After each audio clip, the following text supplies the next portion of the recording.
Thank you for listening to Mormon Sex Info. This episode is an archived episode and is only now becoming publicly available. Mormon Sex Info relies on contributions. To contribute, please visit mormonsex.info. And now, please enjoy this episode.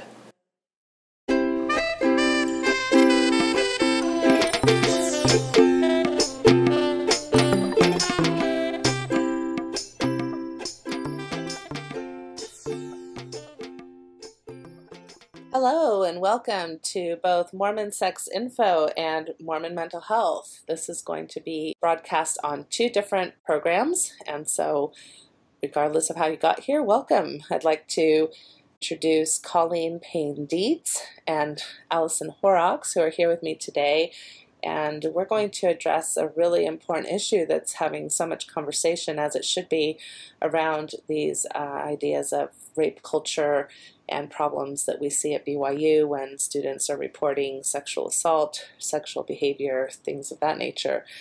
Colleen went to BYU Provo and graduated with a bachelor's degree in psychology. She is currently a stay-at-home parent and is looking forward to this conversation. Alyson went to BYU Idaho. It was Rick's at the time, but maybe changed the name while she was there for a couple of years. She's married and has 4 children. And welcome to the program, both of you. Thank you. Thank you so much. So happy to have you both here. I really appreciate when anybody is willing to come on and talk about really personal issues such as we're going to talk about today. And I think it takes a lot of bravery and courage and transparency and vulnerability. So my hat is just off to both of you for being willing to do this with me today. Well, thank you for doing this. Yes, thank you for giving it the time. I appreciate it. All right, so I thought we'd start by just giving you both a little bit of an opportunity to just share your stories, maybe your background, how you come to be a part of Mormonism, and also share with us a little bit about what, in a sense, happened that led you to this discussion with me today. Colleen, do you want to go first? Sure. So I grew up in the church. My parents are very active. I actually feel a lot like I'm a product of BYU. My parents actually they met at BYU. They were married in the Provo Temple, and when I was born, my parents lived just blocks away from campus when my dad was still a student there. So, and my mom comes from a family of 9, and I believe all of my aunts and uncles on that side of the family all went to BYU as well, and so it was just kind of something that we did in the family, was we went to BYU. When it came to applying for college when I was in high school, I applied to BYU, and that's it. I didn't have a fallback. I didn't have a plan B. That was just like, that was the plan, period. And I think by the time I was in high school, it was a little bit more than just like, this is where I'm going to go, because at that point in my life, I was a little bit more aware of, the temptations in the world, because I had been told about them, at church and at home, of things to avoid. And so I appreciated BYU as an environment that I could feel safe in, that I wouldn't, it wasn't a party school. I would be supported in a community that had similar standards that I did. I wasn't interested in, the drugs and the drinking that might come along with going to the state school that all my friends were applying to. So I just applied to BYU, and I got in, and I started BYU literally weeks after I graduated from high school, because I started the summer semester. And I was really excited. I moved in. I was living in the apartment-style dorms. They were called Heritage Halls at the time. They're far different now. They've all been torn down and rebuilt. But I had a great group of freshman roommates that I still keep in contact with. We had a lot of fun. Ironically, the closest boys' dorm apartment to our apartment that summer, there was a boy that lived in that apartment that I had met at EFY, which is especially for youth, just the youth camp that they have at BYU every summer.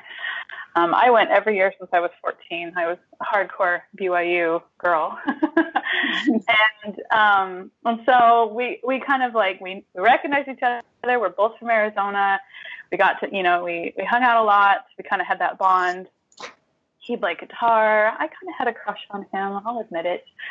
I thought he was he was a fun guy to hang out with. He had an uncle that came around who lived in American Fork and who kind of took an interest in my life.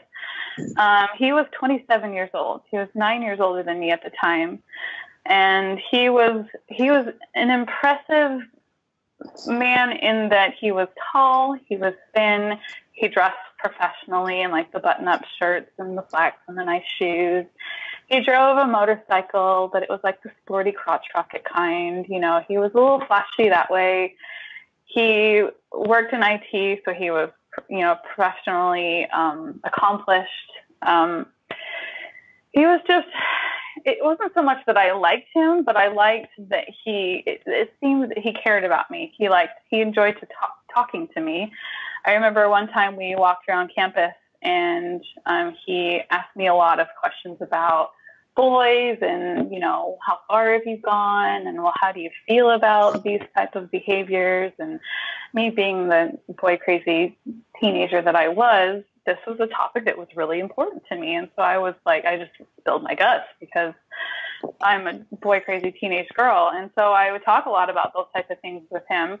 And he also kind of found out through the course of spending time talking to me that I was absolutely obsessed with music. And this was during the time of the Napster crash and not really being able to get the music that you want easily like you can now, especially on a college student budget.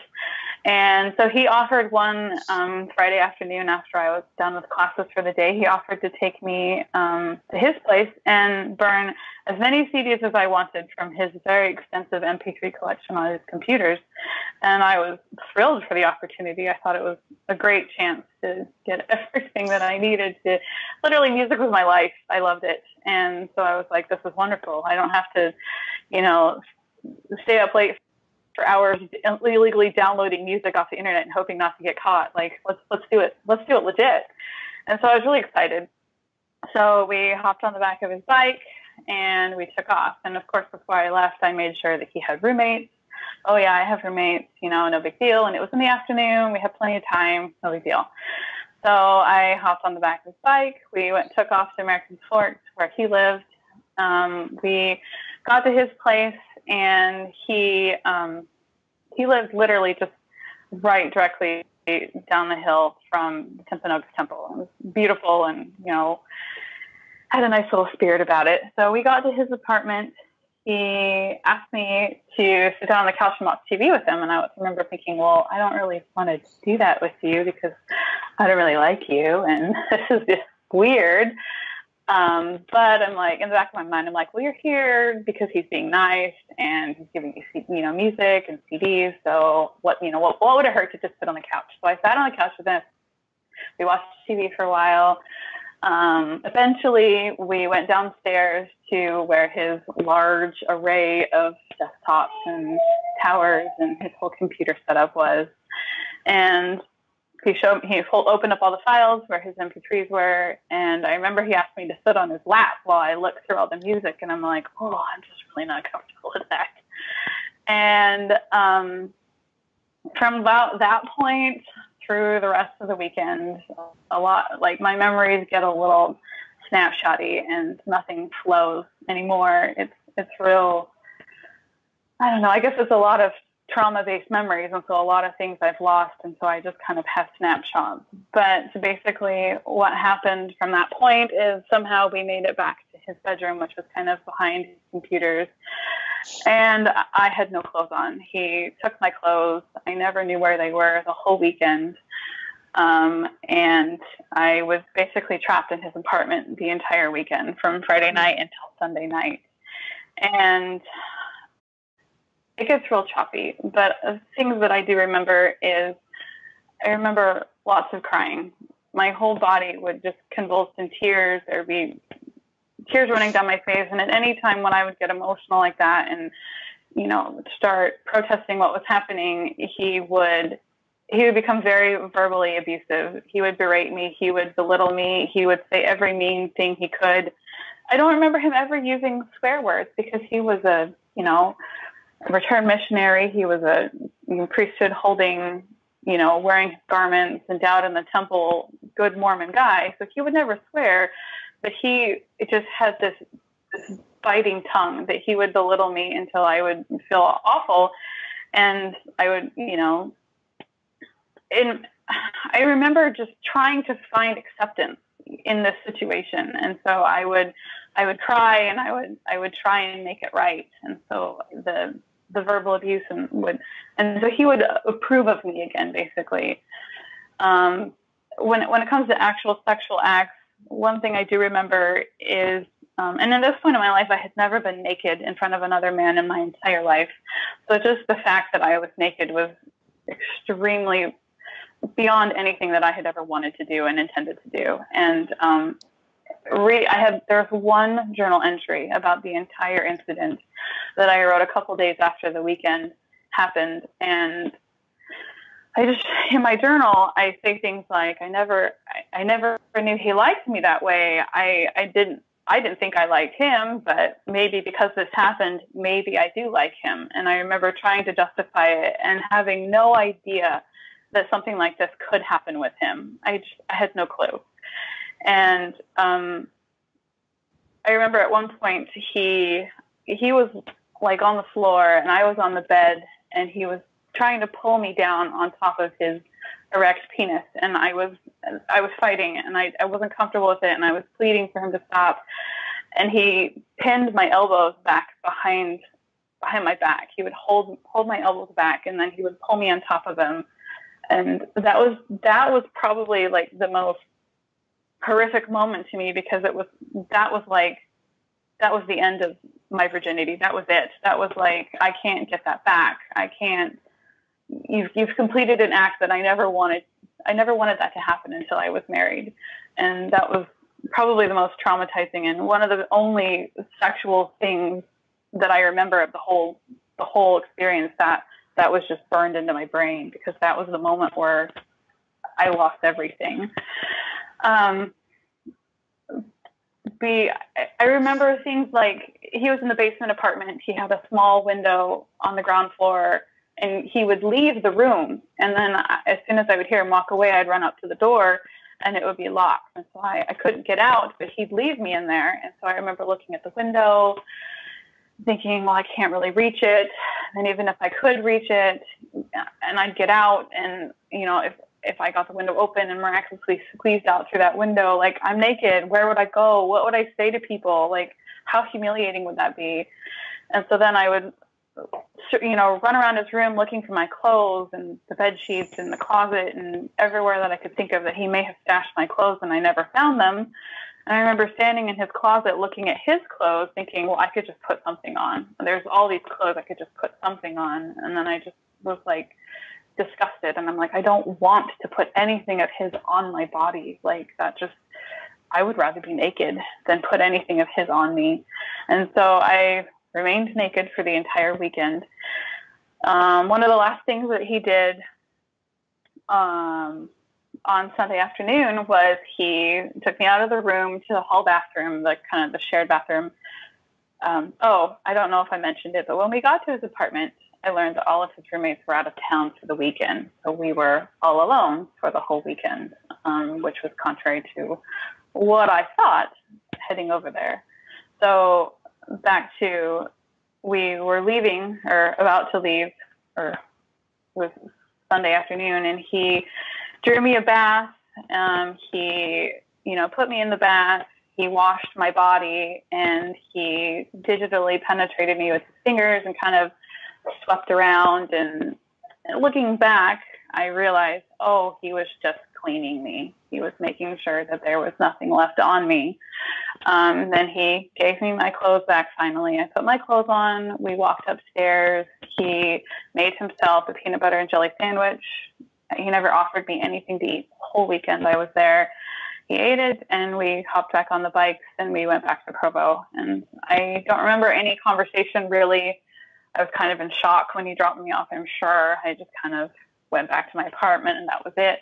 And a few days went by. I was so upset by what had happened. I was confused. I was just distraught, because I felt like everything that I wanted to save for marriage, everything that was all of my worth, all of what I had to give was taken, and I didn't have it anymore. I felt horrible, and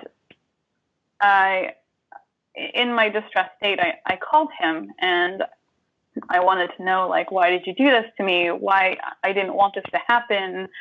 And he said, we can't have this conversation over the phone. This is too big of a conversation. You know, we need to have this conversation in person. And I was so desperate for resolution that I said, fine.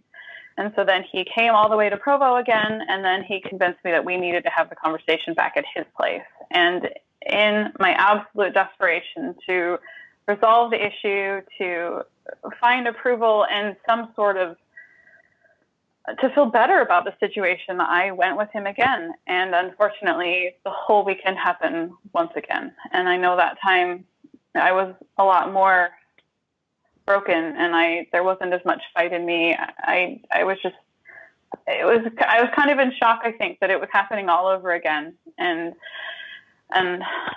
it's embarrassing to admit even today that it happened again, that I went back, but I think it speaks a lot to the mentality of a victim once something like that has happened to you, that in your desperation to make things better, you often make decisions that probably aren't the best, obviously.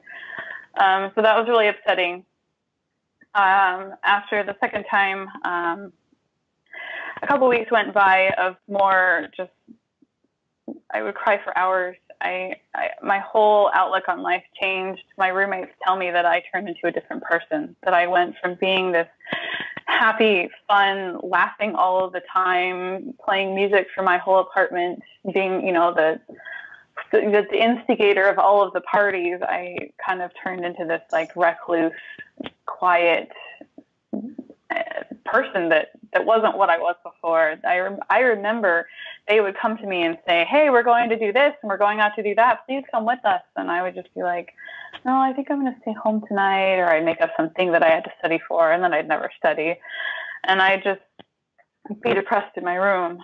And so finally, this whole feeling wasn't going away.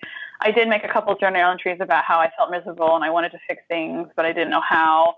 Not specific to anything, just that was what I was feeling. And so I finally, trying to resolve things and make things right, I sought the counsel of my bishop, my BYU on-campus bishop. And so I had an appointment with him. I told him the details of the weekend, and I'm sure that all he heard was my guilt, my shame, all of the things that you feel when something like this has happened to you and your virtue has been taken from you. And he treated it as consensual sex, and he began to spell out basically the steps of repentance and the discipline process. He asked me to stop taking the sacrament, which is the weekly communion. Which is a very visible thing to ask someone to do. And in my current state of convincing myself that it was my fault and that I had somehow gone along with it, you know, it was compacting the devastation. And, you know, and I began to convince myself, like I wanted to remain in control of what had happened that weekend. So I tried to convince myself that I had gone along with it, that you know, it was my choice. And I mean, even in my journal entry, I'd say, well, maybe I did like him, and, you know, because this happened, and maybe this is okay. But deep down, of course, I knew that it wasn't something that I chose to do, and it wasn't a positive experience at all. My bishop also gave me the book, The Miracle of Forgiveness by Spencer W. Kimball, which is a very, it's kind of the book that bishops dole out to anyone who commits a sexual sin, meant to turn your heart away from sexual sin and meant to convince you that, you know, it's something I don't know. It's just not a healthy outlook, in my opinion. And there were passages. I just poured over the book. My roommates told me that they found me in the kitchen reading the book all the time after it happened. So they knew that something had happened, but they didn't know what. There are quotes in the book that talk about your virtue is worth more than your life. Preserve your virtue even if you lose your life. And then later, a couple pages later, it's better to die in defending one's virtue than to live having lost it without a struggle. And so that was really hard for me to read, because here I am, I'm still alive. And so I feel like even this book is telling me that I didn't do everything that I could have done to protect my virtue, and that it would have been better for me to die protecting it, when I didn't punch him. I didn't, fight back. I didn't scratch his eyes out or anything like that. And so I just felt like, oh, well, I didn't do what I should have done. So again, it's my fault. Can I step in just for a minute and just ask, have you been able to tell this story before, other than this time to the bishop? And what is it even like for you to be talking about this right now? I don't remember talking to anyone before the bishop. I know at some point I told my roommates, but by the time I told my roommates, I was using the word rape. And so I know that I hadn't, basically everyone that I know that I told, it was after the bishop. The bishop was the first person I ever told. And it was really hard, because I went there with this desire to feel better, this desire to be comforted. And the last thing that he said to me before I left the interview was, he made clear to me, if you are pregnant as a result of this experience, you will need to leave BYU. You will no longer be able to be a student here at BYU if you are pregnant. And that was kind of the moment that I was like, wait a second, like, why am I being punished for something that was taken from me? It wouldn't have been my fault that I'm pregnant. It was never my intention to do these things. And again, I still wasn't using the word rape, but all of a sudden my world was coming crashing down on me, because this was the only plan I had for my future, was BYU. And I felt like suddenly it was just, my body was a ticking time bomb for being kicked out of school if I were pregnant. And it was just a horrible, horrible place to be, just this dread and this feeling of like, oh my gosh, I'm losing everything because this happened, because I was raped, because this happened to me. I know I wasn't using the word rape at that point, but the feelings were still the same.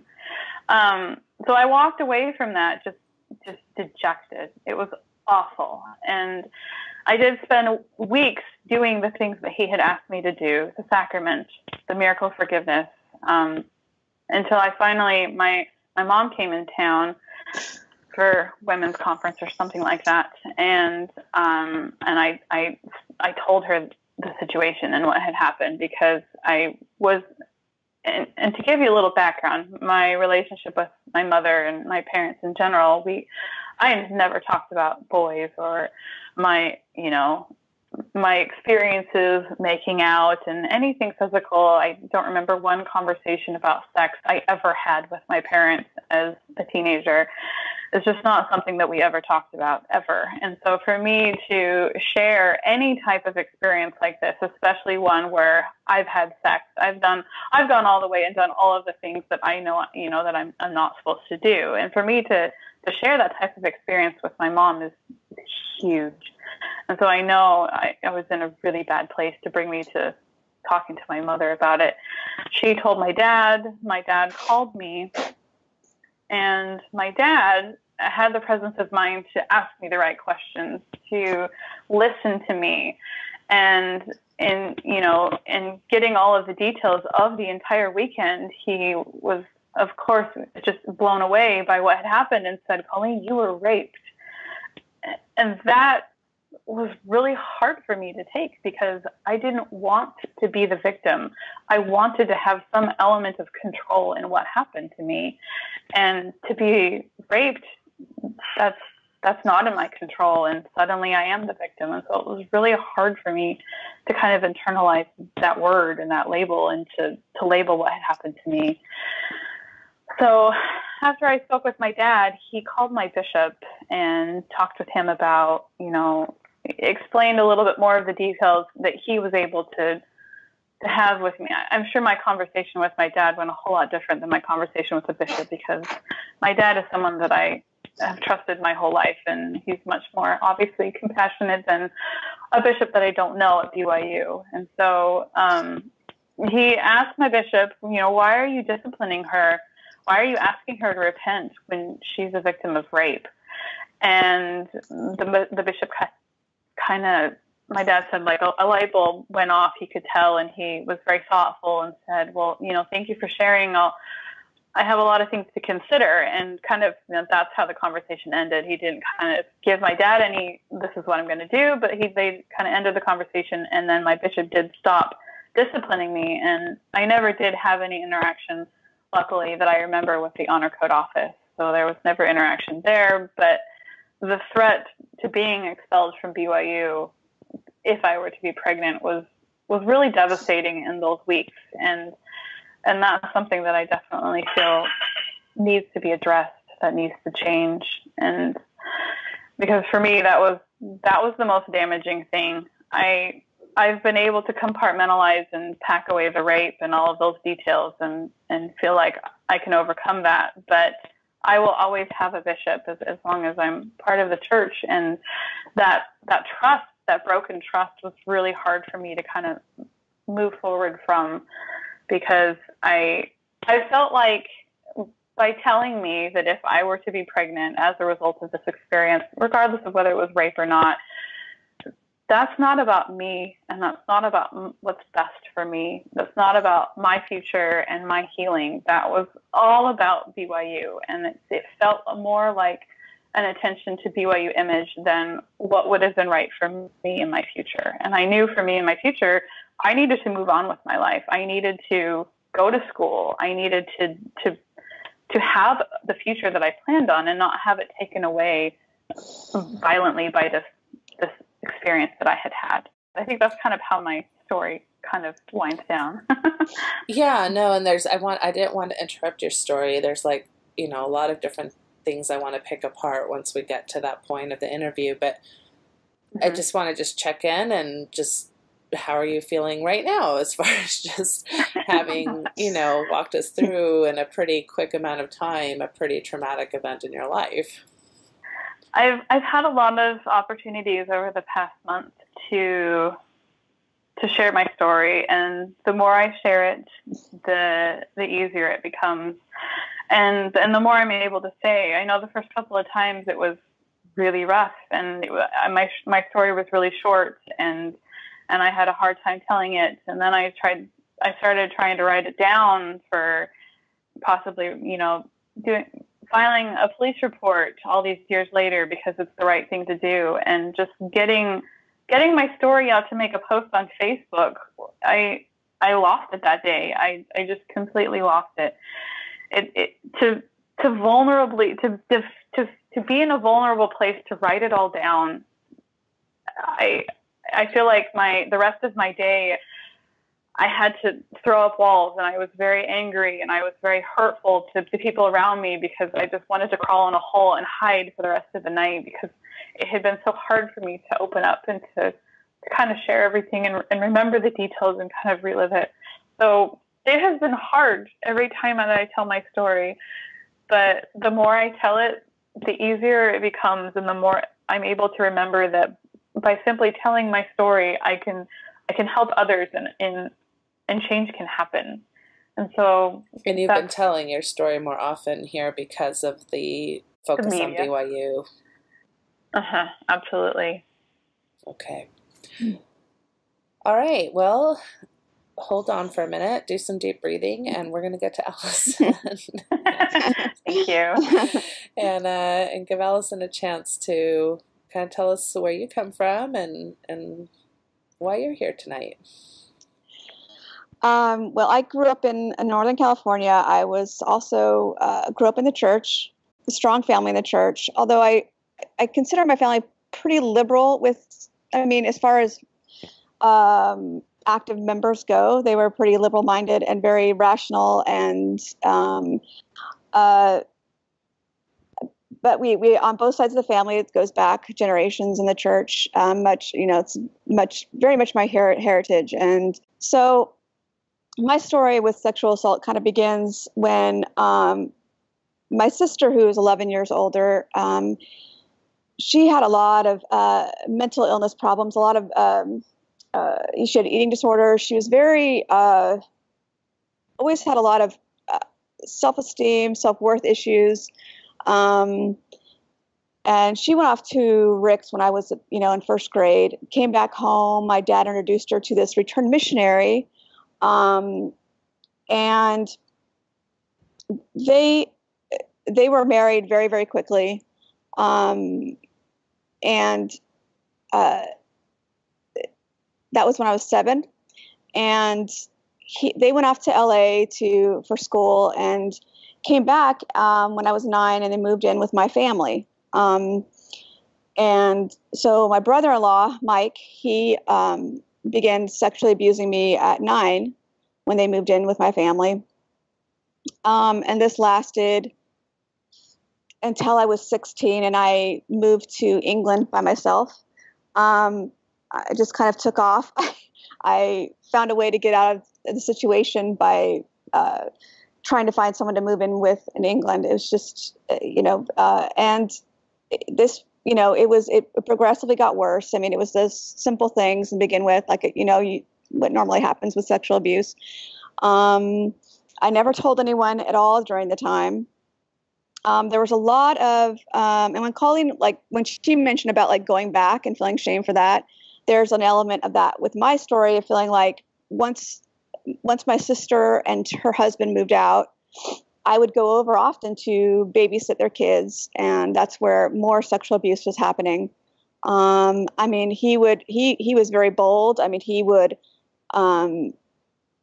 sexually abuse me. I would try to find some way to get myself out of the situation where I'm alone with him. So I'd go sleep in bed with my niece.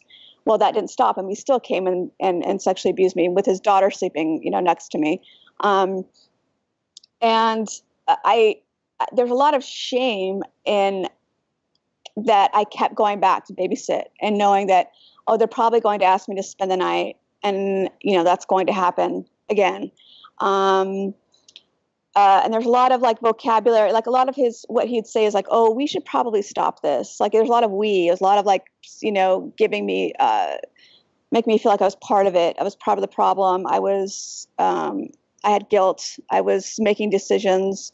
At the same time, I remember, with the church trying to find some reassurance that I was okay. And I remember going to, during, primary and hearing about the age of accountability and all of this. And then remember asking a lot of questions because the abuse didn't start till I was 9. And I started thinking, well, I've been baptized. I now can sin. I'm not innocent. There's a lot of, started feeling that I was accountable for it, and I feel like from a young age, I was a very sort of sexually interested child. I was always very curious. And so that was also out of my guilt that maybe I just bring this to myself. Maybe I attract this, and, having experiences a lot in the church where I had, a Sunday school teacher when I was 15, him telling me I was very pretty and trying to be alone with me and just be gosh, what am I doing? What am I putting out there? There must be something that's going on with me, that people are stepping over the boundaries with me. So this went on for, so I was 16. When I moved to England, I kind of went a little bit crazy. I went a little bit I have freedom now. And and people can drink in England and do all that sort of thing. So I was kind of went a little bit rebellious and then feeling really horrible about myself.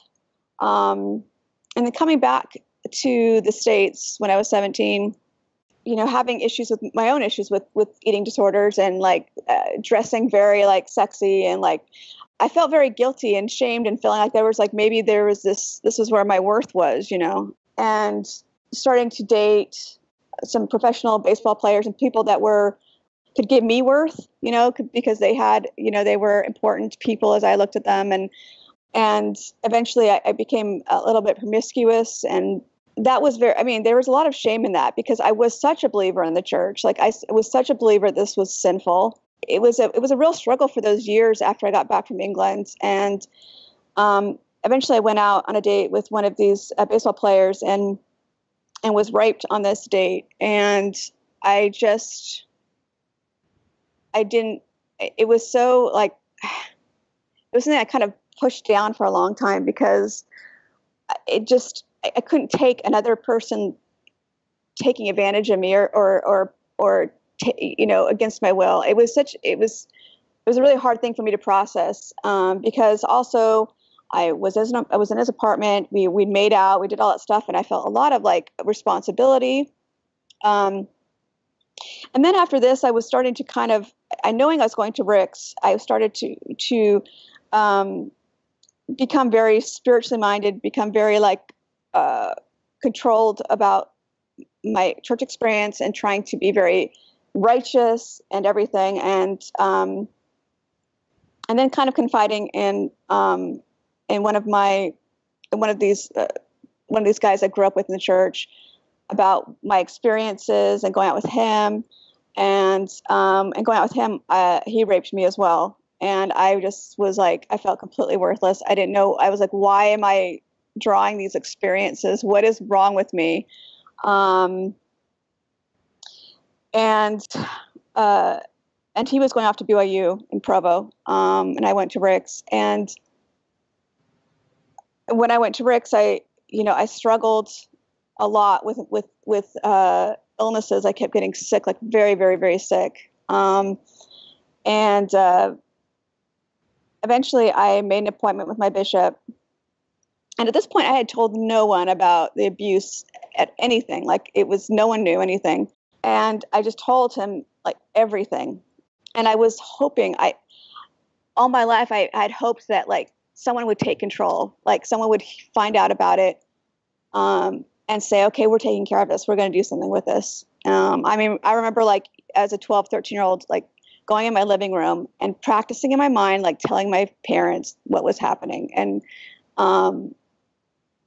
I never could bring myself to do it. So once I finally told this bishop about the abuse, about the rapes, he wasn't at all interested in discussing the sexual abuse with my brother-in-law.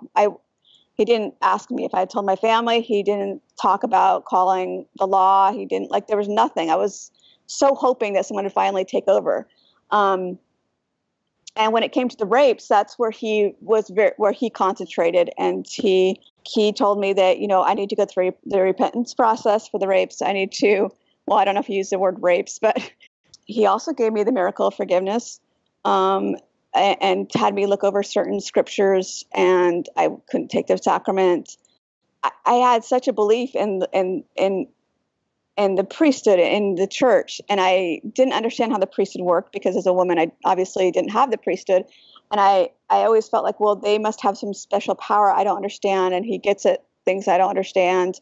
Yeah, it's something that has really bothered me, that nobody took over, nobody called the authorities and made sure this, that this was taken care of. Can I just ask one clarifying question, Alyson? When you say that yes, your bishop was having you going through a repentance process for the rapes, do you think he was believing you that you were raped and still felt like you needed repentance from that? Or do you feel like he didn't believe that you were raped and therefore felt that it was consensual, even though you were saying these were not things you wanted? I'm not sure. I told him that, being in the apartment with this one baseball player and then with my other friends, that I said no. And, well, did you do this? Did you walk away? Did you push? Did you So it became an issue of how you said no. Yeah, exactly. Okay. And how physically determined I was to stop it. Okay. So when I went home during Christmas break, and was kind of having some struggles with my family, with my parents during Christmas break, and they kind of pulled me into the room and we were talking, and I just kind of blurted out, like, Mike abused me, like, sexually abused me. And it was just this whole bomb drop right before I'm leaving on a plane to go back to Idaho. And so on the way to the airport, my parents took me to a church bookstore, and I got the Chieko Okasaki tape on sexual abuse, which actually was fantastic. And then I was gone, and I was not part of the process anymore. My brother-in-law was in California. I was, in Idaho, and a lot of things went on. A lot of lies were told about during his church court. I was never asked to give testimony. Nothing was. It was, and he was baptizing his daughter 3 months after this. So it was just a lot of feeling like, what is wrong with me? Like, what it is. Oh, and also I can't believe I just glossed over this, but my bishop in Ricks was telling me, I see how the boys in the ward look at you. I see what's going on. And I think we really need to get you safely married. Like almost like it was a very much like, wow, you're bringing this on. Like, I can see what's going on. We need to get you safely married and taken care of. And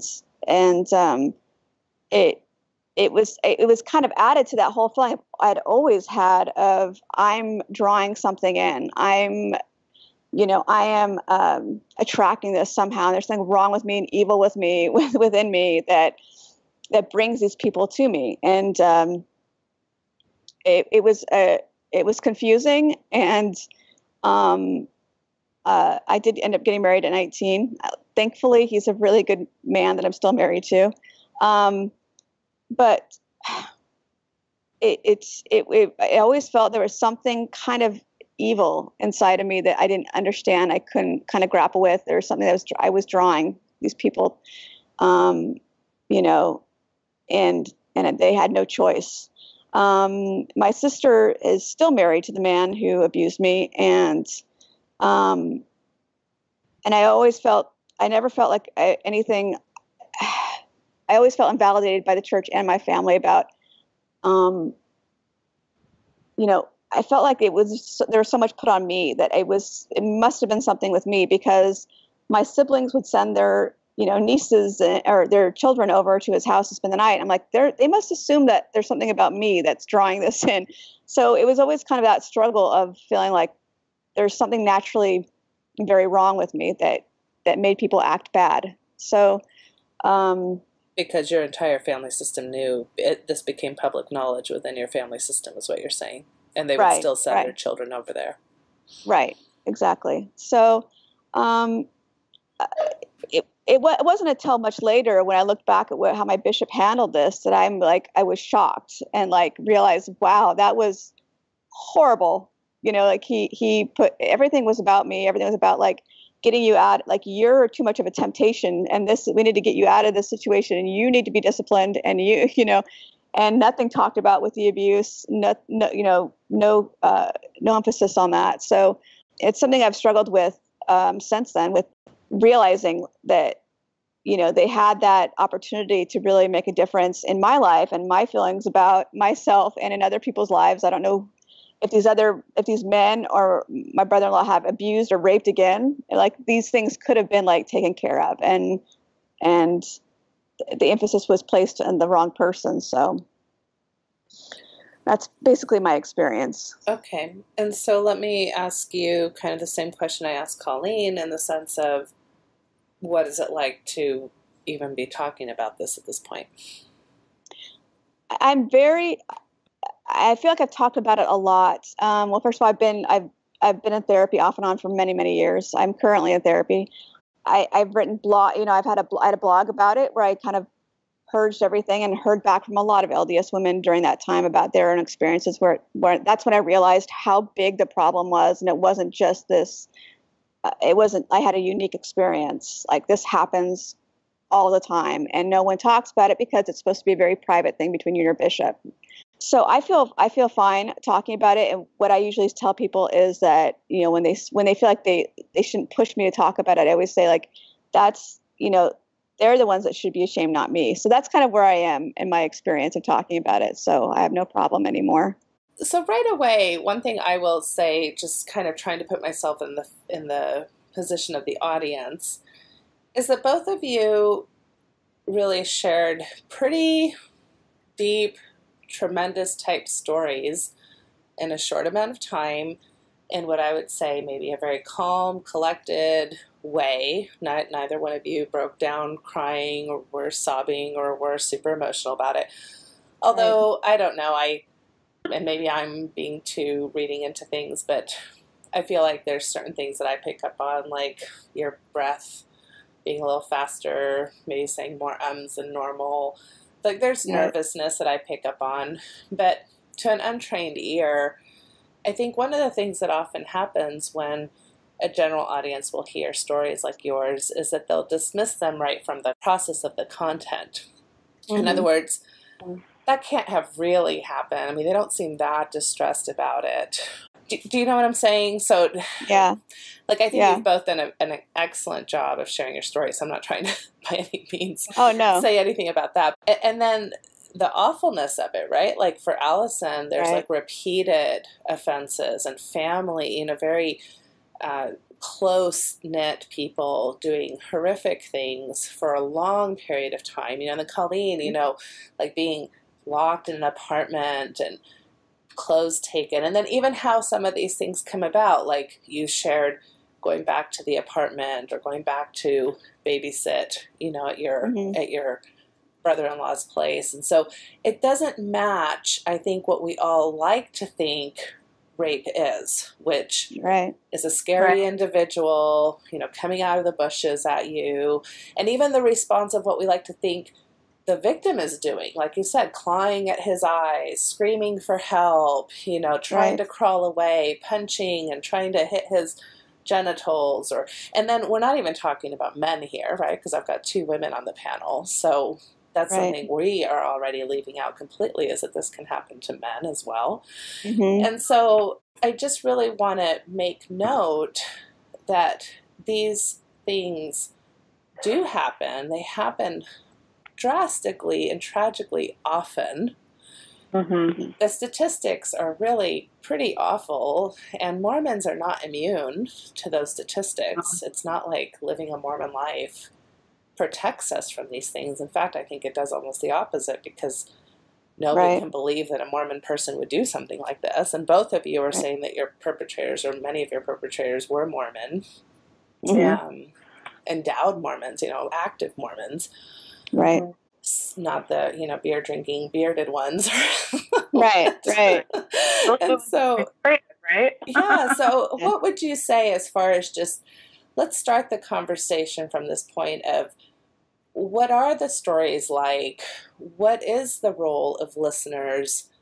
And how do we help them understand the gravity of these situations and the commonality of it? Both of you mentioned that you blog or you've talked about this because there's so many other people in your position. So do you want to both speak to that aspect of it a bit?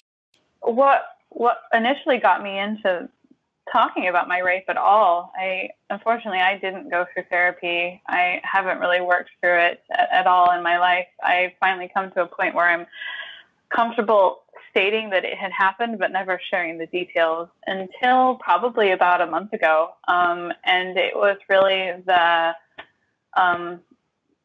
attention that BYU had started to get. I had, right before this all happened at BYU, literally days before, I had been connected with a girl who is, she has a foundation locally at BYU in Provo, and she was raped just a couple of years after I was, had a horrific situation, and was similarly handled by her bishop, was investigated by the Honor Code. And so we kind of she encouraged me to just be a part of her survivor group and ask how I was doing. And so I kind of took that opportunity to make a post on my Facebook page and say, I was raped at BYU. Were you raped at BYU? If so, join this support group. And that was kind of where I thought it would end, because I was just stating that it happened, because that's as far as I had kind of gotten in my comfort level of sharing. I mean, obviously I'd shared it with friends privately, and with my, my ex-husband and my husband currently, everyone, who was really close to me in my life knew about it, but never publicly. And so this was the first time I had publicly kind of, hey, this happened. And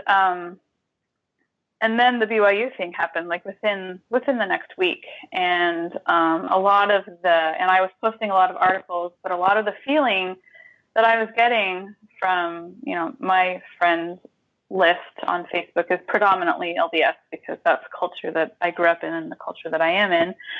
And those weren't the people that were supporting me. Those weren't the people that were coming, were commenting on my posts and saying, I'm so sorry. I got a lot of support, but it wasn't coming from the very audience that I wanted to reach, which was the LDS audience, to say, look, this is happening in our culture, in our lives, in our safe space, and we need to know about it, and it needs to change. And so it was really discouraging to see all that. And so that's when, in just a fury one afternoon, I remember like the kids hadn't come home from school yet, and so I had this moment to just sit down. And I'm like, I'm just going to write another post, and I'm gonna tell my story. I'm gonna tell the details so that people know and people can understand. And so that's when I kind of gave a really short and dirty kind of a lead up to how I got to his apartment, basically, and then that I was trapped there for the weekend with no clothes, and I kind of left it at that. And just that was the first time I had ever told my story, and that's kind of when the kids came home from school, and I was just a mess. It was awful, because it was just such a vulnerable thing to do, to tell my story, that I reacted with a lot of anger and a lot of anxiety and a lot of just a lot of those physical feelings that you feel when you have anxiety. And kind of, I don't know a lot about PTSD personally, but I imagine there's a lot of symptoms there that you just kind of have this overflow of reaction after you've gone through sharing your story. And that was really the first time I had ever publicly shared the details of my story to such a broad audience. And I took the opportunity to make my post public, which was a big step, because it was so important to me to reach an LDS audience and to say, look, I'm not attacking the church. I'm not attacking your religion or your beliefs or the school. I am simply telling you that this needs to change. And so kind of from that was a very emotionally difficult thing for me to do. I cried a lot that night and once I was able to kind of have some time to myself after the kids had gone to bed. And then again, I was preparing to write a victim statement, and that was the next time where I remember I put it off. It took me about a week and a half to really sit down and write it, because the detective that I was working with, he asked for as many details as I could remember, facts, just very factual things that was hard for me to sit down and remember as many facts as I possibly could to write down. And that was really, really hard. And that, again, I experienced all of those feelings of like intense frustration if I were interrupted, or just my patience was just so raw and short, because for me, dealing with these emotions, it comes out in anger, and it's really sad to everyone around me, but that's when I know that I'm over the limit and that I need to take a step back and I need to calm down. And so it's not so much that I cry, but I get angry. And I know that's how I work through that emotion. Right. Well, and the whole point being that there is no right or wrong way to feel, that anger versus sadness versus calmness versus whatever it is perfectly fine. Yeah. Right. Alyson, what would you like to add? Part of my story, how it extends, is that for so long after my sisters decided to stay married to this man, and my family telling me, because I had a hard time being around him, obviously, and my family saying, well, it's okay for now that you're having trouble, but you need to get over this. You need to be around him. You need to treat him as a family. You need to get over this. And so there's a lot of guilt of like, why do I still have a problem being around him? What is this forgiveness thing? How does it work? Why can't I forgive? What's wrong with me? And always kind of like saying, oh, my poor family has to put up with me. They have to put up with me and my problems, and I can't get over this, and I can't forgive. And And there was one point at which I wanted to go home for Christmas when I was living in Park City, Utah, and saying, "Can you please make sure Mike's not around when I'm home for Christmas?" And they said, "No, if you want to come, you have to be around Mike." And I had sort of a breakdown at that point, and flew off to a cousin of mine in Tennessee who was a very active member of the church, whose husband was in the bishopric a couple of different times, and staying up late nights talking to them, and her husband having some insight with a man who had been in bishoprics, who had been part of these, church courts, and him telling me, "Oh, that was botched. That church court was wrong. You should have done this. This should have happened. Da da da." All the stuff, like, you were like, this was all wrong. This was all, went awry. And that was kind of give me permission to be like, oh, I can question things that this priesthood holder who has been in bishoprics and stake presidencies is telling me something's wrong. And so that began a process, a 5-year process of me going to bishops and saying, I want to take care of this. I want this to look into. I want the church court to open up. I want to see what happened. One of my bishops was all fired up for me, and he was amazing and awesome. And he was wanting to open this back up. He was wanting to make a whole thing of it. And then when he went to the stake president said no. And so as I moved around, living in Connecticut and different places, I would go to bishops like, this needs to be taken care of. I want to see what's going on. And all of them saying, nope. So finally it got to a point where I sent a certified letter to the first presidency and saying, I'm being chopped down in this chain, like this, like, I can't get any further. This is the story. And kind of writing everything, like all the gritty, nasty details that happened. And that was so painful. And sending it off, and then being kind of brought back into to my bishop, having him ask me and this was a bishop I didn't like, that it was in Connecticut. I was not a big fan of his, and it was super uncomfortable. He would ask me very specific details so that he could report back to Salt Lake. And I had to kind of numb myself to talking about those kind of details, because I was talking with people I didn't feel comfortable with. And so she reported all those things back to the lawyers and back to Salt Lake. And at the same time, I was trying to get a legal situation going with it, going into police in Connecticut to tell my story so they could report back to California, and just having to kind of cut myself off from the emotion of telling these details, very intimate details. And then, let's see, about 2 months later, after all this happened with this bishop, I get a letter from the first presidency saying, "We're okay with how it happened. We wish you peace." And that was sort of like, I broke. Like, I was like, I have nowhere else to go. I can't go any higher. But that whole process was very I very much sort of detached from the intimate details, and just having to just be strong enough to just tell them, and just hoping someone would take over. And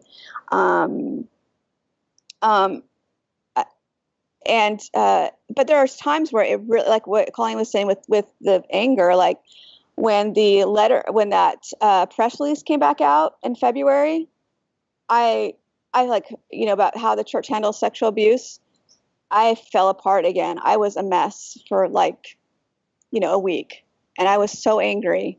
So much anger bubbled up again. And that's when I had to go back to my therapist and say, help me deal with this. But yeah, it's you do what you have to do to try to get someone to do something. And you as you're telling it, you just, as I said, I kind of think, well, it's their shame, not mine. So that's where I am.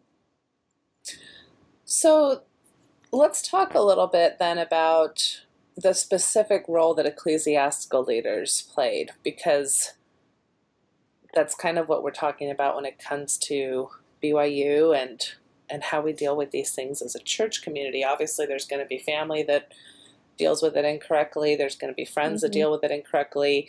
this is something, I think, a topic that all of us need to really get a lot more education on so that we can be supportive of those who are in our personal circles that come to us with stories that when they need support in regards to sexual assault.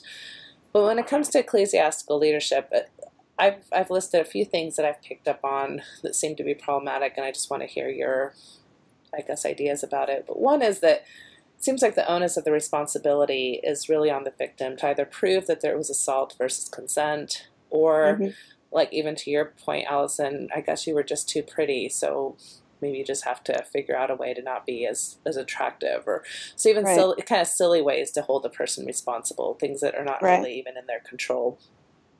Right. Another one is threatening the status of education. So that happened specifically with Colleen, not necessarily for you, Alyson, but we're hearing more and more stories of how that is happening, and that happens really whether there's it's horrendous, it's heinous, it's happening with sexual assault, but I find it also very problematic that's happening even within consensual sexual exploration, because there's so many factors, like you were talking about, Alyson, when you were trying to just process the childhood trauma that you'd been through for ages and maybe made some consensual decisions about your sexuality because you were exploring a really difficult part of yourself, and not that everybody who's exploring sex consensually has sexual trauma in their history, but I'm just saying there's so many complicated factors that go into college-age sexuality, and for that to be tied with educational issues, I think is very problematic, but especially so when there's sexual assault.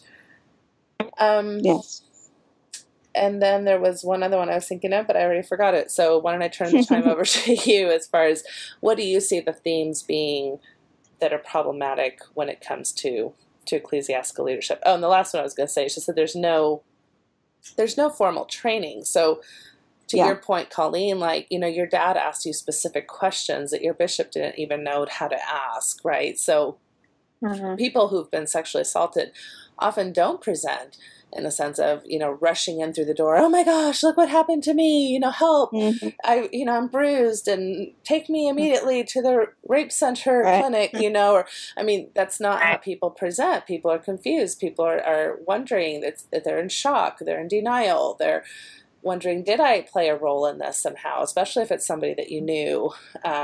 It's just an incredibly difficult time, and they don't present in ways that you would characterize as normal. And so bishops are just kind of taking your word and not really asking or knowing how to ask assessment type questions that might lead to a different idea of what really happened.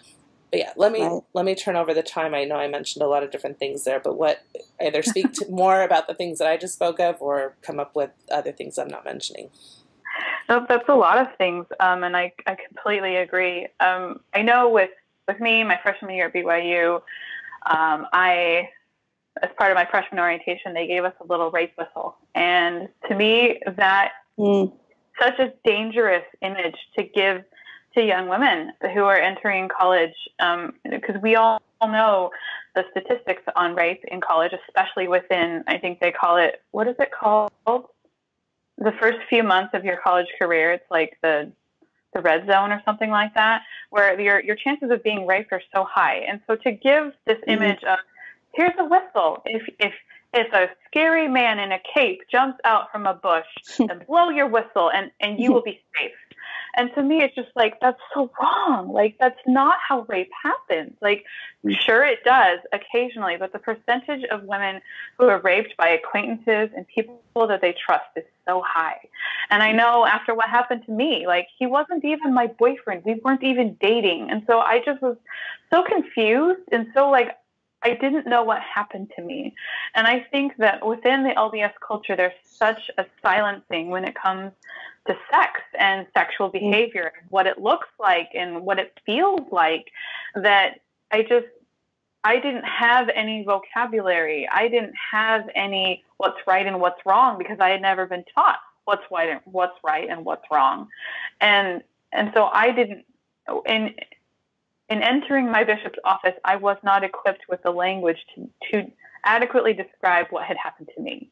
And so I think because they are not trained and because it is not something that anyone is taught to discuss, that it's just this clash where I feel guilt. I feel worthlessness, because that is what happens when you are attacked sexually. That is what happens when something is taken from you so intimately.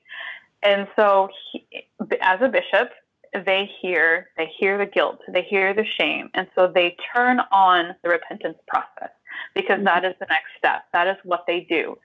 Ecclesiastical leaders are there to help you repent. They are not there to recognize victims of sexual assault. There's no training. But unfortunately, they become that first line of contact to a lot of rape victims, especially within the church, obviously, because like me, they're seeking resolution. They want to feel better. And like you said, I know that my dad was able to ask the right questions because he was able to get more of the story out of me. Whereas my bishop didn't ask any questions that I remember, and no questions that helped him to understand what had happened. There's a lot of vocabulary like, he had sex with me, that screams that there was not consent. But if people aren't listening for that distinction, then they're not going to recognize it. And so I think that a lot of training needs to happen, because they are in that position where they're going to hear stories from victims. Does that make sense? Yeah, it's very typical that a bishop is a first line of contact, because they're a trusted individual. And especially in our culture, what do we do when we need help? We go to our ecclesiastical leaders. And so they're in a great position. And Alyson, I think you mentioned you had situations with bishops that were amazing and very healing and very validating. And then there's experiences with bishops that are not so, right? So it's depending on who you draw. Yeah, and those, I feel like it's scary how little training is done and how damaging that is to people. Like, it kind of blows my mind, and it's sad for the bishops as well. I don't feel like they're bad men. It becomes a problem for everyone involved, and it creates more damage and more trauma for people who have been victims of this. And I know at one point, and I'm no longer a practicing Mormon, but I remember at one point when I was trying to stay in, I just thought, if they could just have a woman in there, if they could just have someone that could be in these interviews, something that would make a woman who's been in this situation, who feels already like powerless, who feels vulnerable, to have someone that can relate to that. That was something that I felt would do an amazing, would help so much for women. But yeah, it is, and it's. I also feel like it's a little bit scary to be put in a room with a man after you've been, sexually violated. That you're put into a room with a man behind closed doors, and you have to trust them.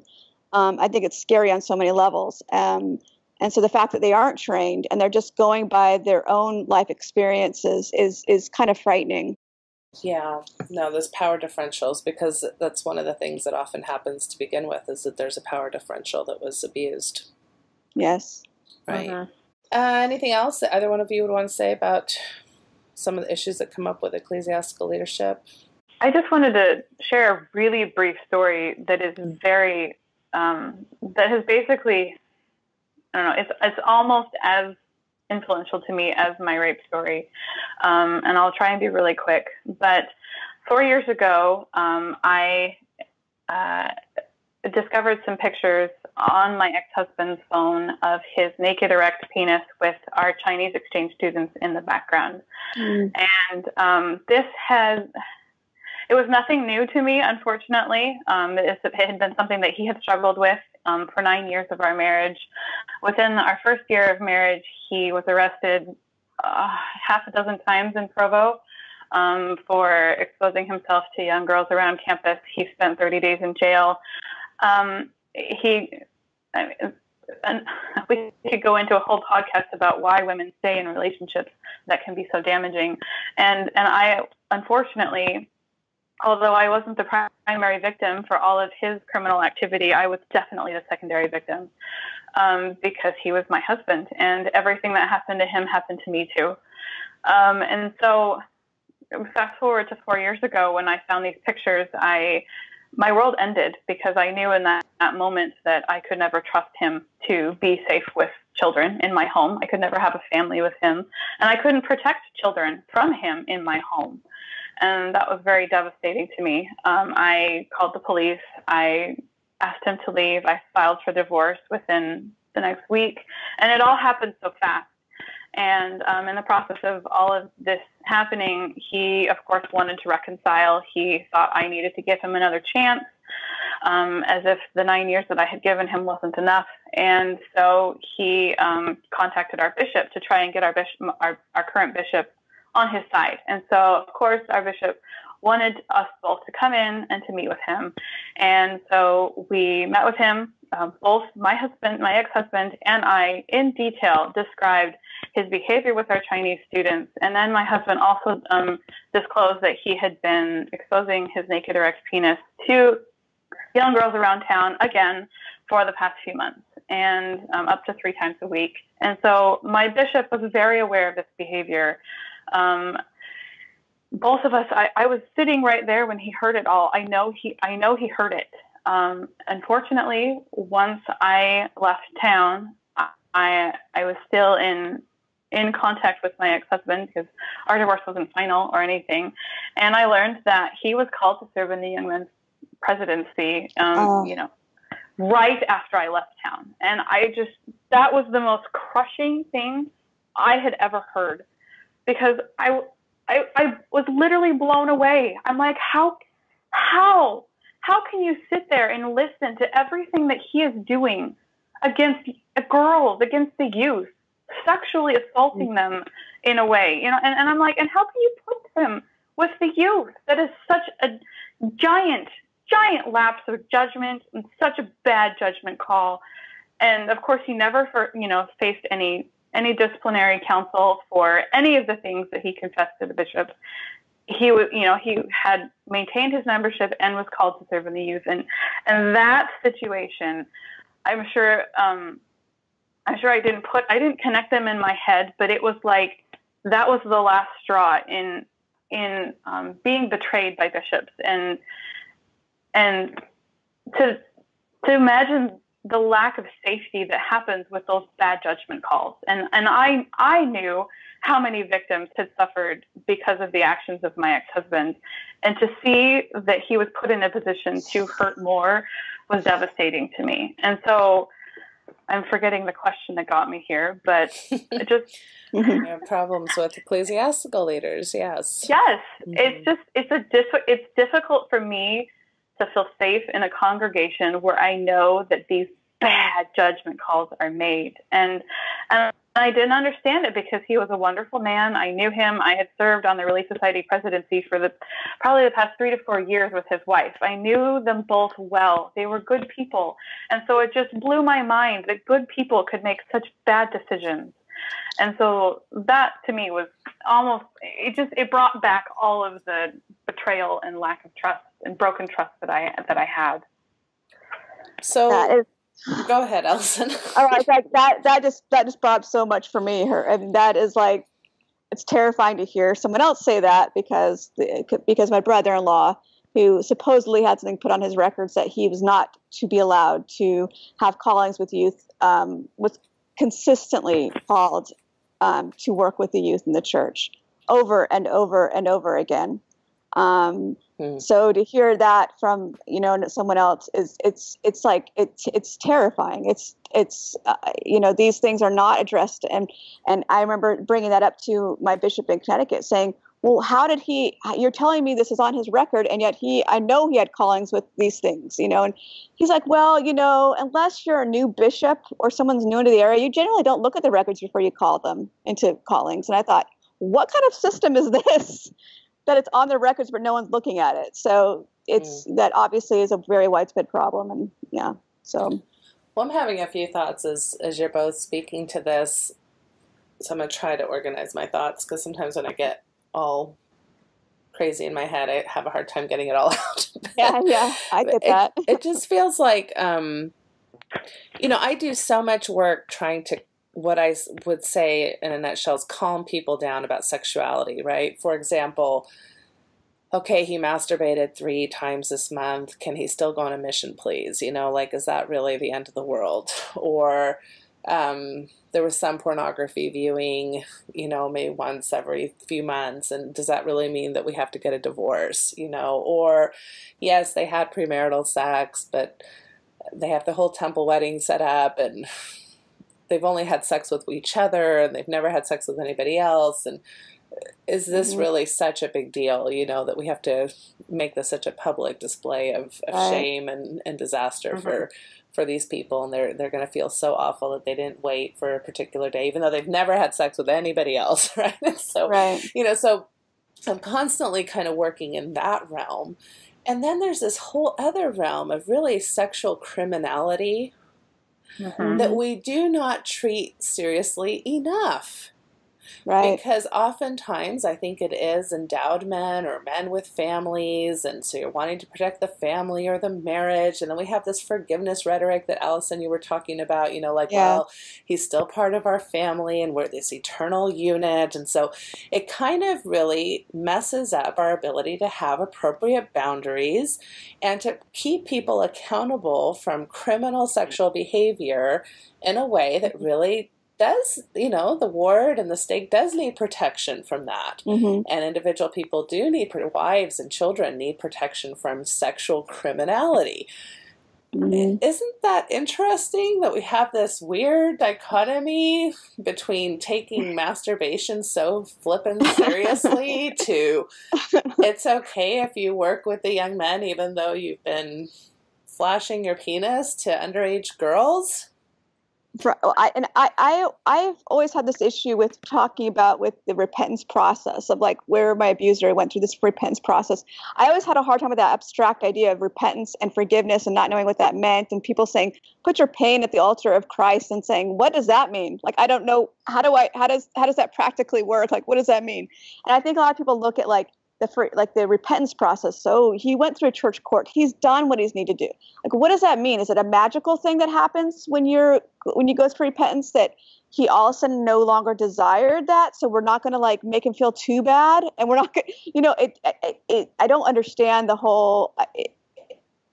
I have a hard time understanding that as well. I don't know what to make of it. Well, we really conflate these things, like going through a repentance process that has certain steps, and therefore that means you're, you know, quote unquote cured. But really, when it comes to sexual dysfunction or mental health illness, there's no cure necessarily for some of these things. If you're a pedophile, for example, that's, as far as we know, that's an orientation, and that's something that has to be managed lifelong. And it's very tragically sad when that happens for people, but you can't have sex with minors just because your orientation is that way, you know? And so, absolutely. And so the repentance process might help in the sense of giving a person spiritual resources or forming a community that is going to hold that person accountable, or hopefully will hold that person legally accountable, not just ecclesiastically accountable. And that often doesn't happen. And so, it can help in that way, but it doesn't help in the boundaries and the firmness that needs to be placed to protect. And the whole forgiveness thing for victims, I think this is a disaster. It's kind of this idea of, well, you really just need to forgive them. Well, what does that mean? Does that mean I need to welcome them back in my home? Does that mean I have to take, you know, my children over to their home? Does that mean I have to visit them for vacation? Since a lot of this stuff happens within family dynamics or friendship dynamics. Does it mean that we have to go to church with this person, right? So, and we often think of it that forgiveness means you don't have boundaries, and that is so incorrect. And I don't know if you're familiar with the work of Teresa Emmons, but I love her story about, you know, Nephi and his brother Sam, I guess, and they're like, no, they got the heck out of town and they never saw Laman and Lemuel again. You know? and we don't say, well, they should have been more forgiving. You know? Right, exactly. Like, there are times when you need to have certain boundaries, and I'm not saying everybody chooses to do that. Some people legitimately choose to stay in contact with people who have been abusive to them in their own ways, but to feel this pressure to do so, or that you're somehow sinning if you do that, then that's, I think, where it really goes awry for people. Right. Well, and I often wonder about like the church culture of just this very secretive kind of, we're very insular. I mean, when I went to a therapist in California right after I told my family about the abuse, and she told me, well, I need to report this. I'm like, okay. And coming home from that appointment and telling my dad, and my dad becoming so livid and angry and saying, God's law is higher than man's law. Oh, you know, wow. And he was calling my therapist, and he was so angry that this was going to be a part of, the government. Instead of we take care of it in house, we take care of it in the church. And I don't know if it's because it's like it's a criminal thing that it becomes more secretive, and we protect those people more than almost like, as you're saying, people that have masturbated or had sex, premarital sex, like that's like a normal kind of sexual act.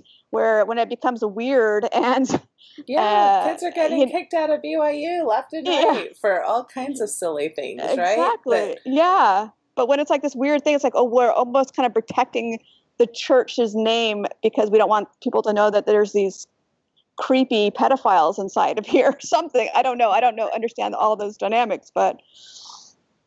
And I completely agree that it comes down to a culture of victim blaming, and then a culture that is very conscious of image. I mean, if you look at our history, we've been persecuted left and right. That's just kind of what happens with Mormons. And I feel like we are very protective of things that could hurt us. And so I think that may have a lot of influence on hiding criminal activity and criminal behavior because we don't want something else that people can throw stones at. Mm-hmm. And so I think there's a lot of self-protection when it comes to reporting criminal activity. And unfortunately, it just creates more victims. And it's very sad.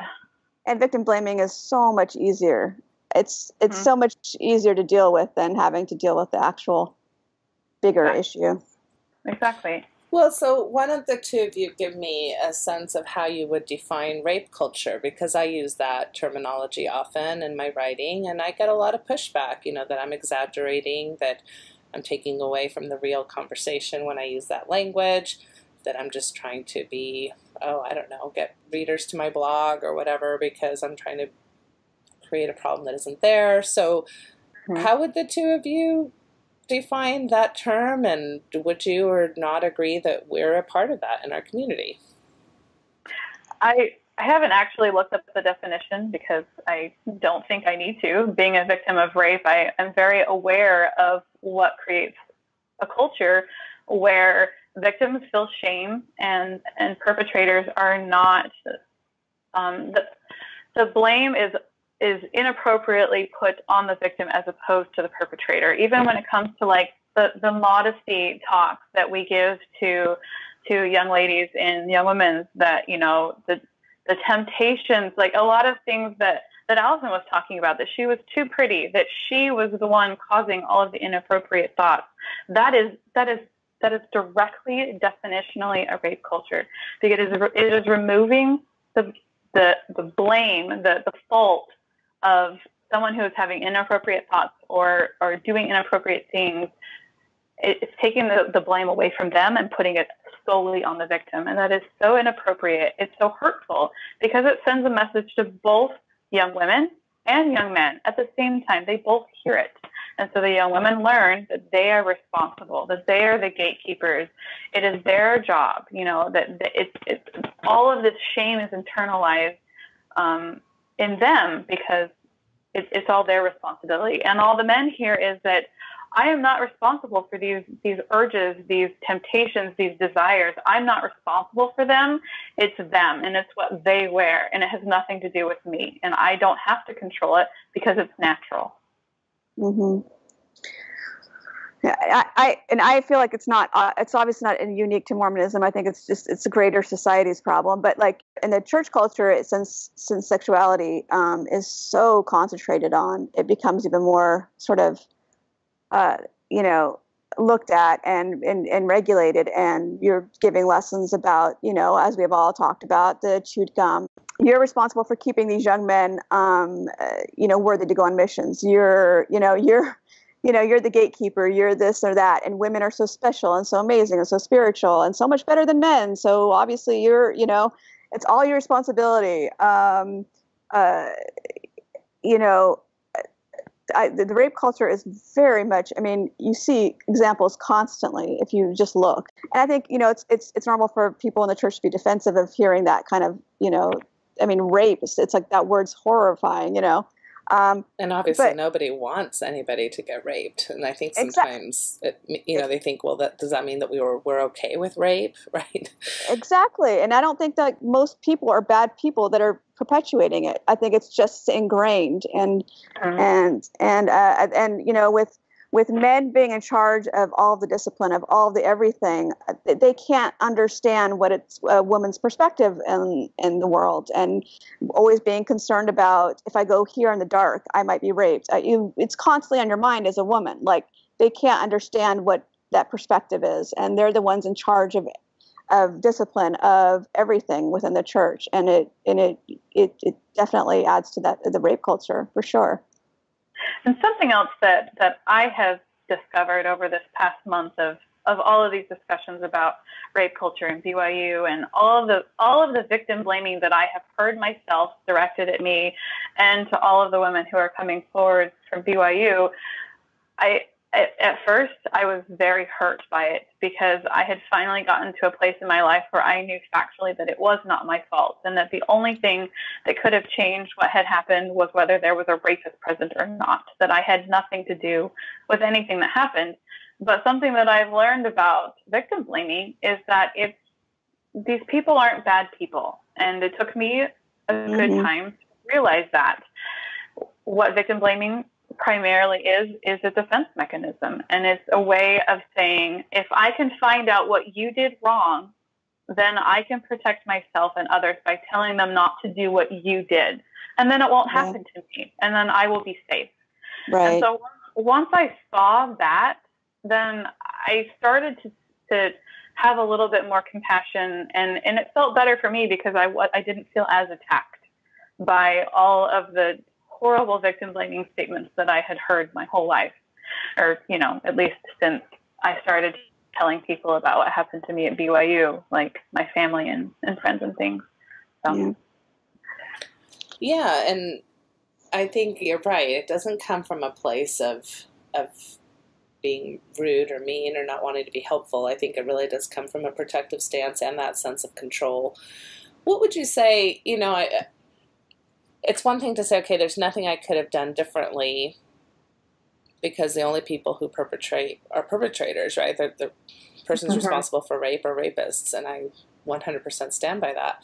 At the same time, we do know that when alcohol's involved or drugs are involved, I'm just talking about the classic comments I get on my blog, for example, that if you're in a car accident and you weren't wearing your seatbelt, that there's some level of responsibility there then to the amount of damage it was, even though the car accident maybe wasn't your fault, right? So that kind of sense of, we're not saying it's your fault, but we are saying that there's things that you can do to protect yourself from being in those types of situations, which at some level I do think is true. And I think we all talk to our young kids about being careful, about what might be put in your drink or where you go and who is with you and all those things. But at the end of the day, that still falls into victim blaming, especially if it's one thing if you say, well, yeah, I should have had my my seatbelt on, but BYU isn't really kicking you out of school because you didn't put your seatbelt on. And they aren't asking all these questions about, well, why didn't you put on your seatbelt?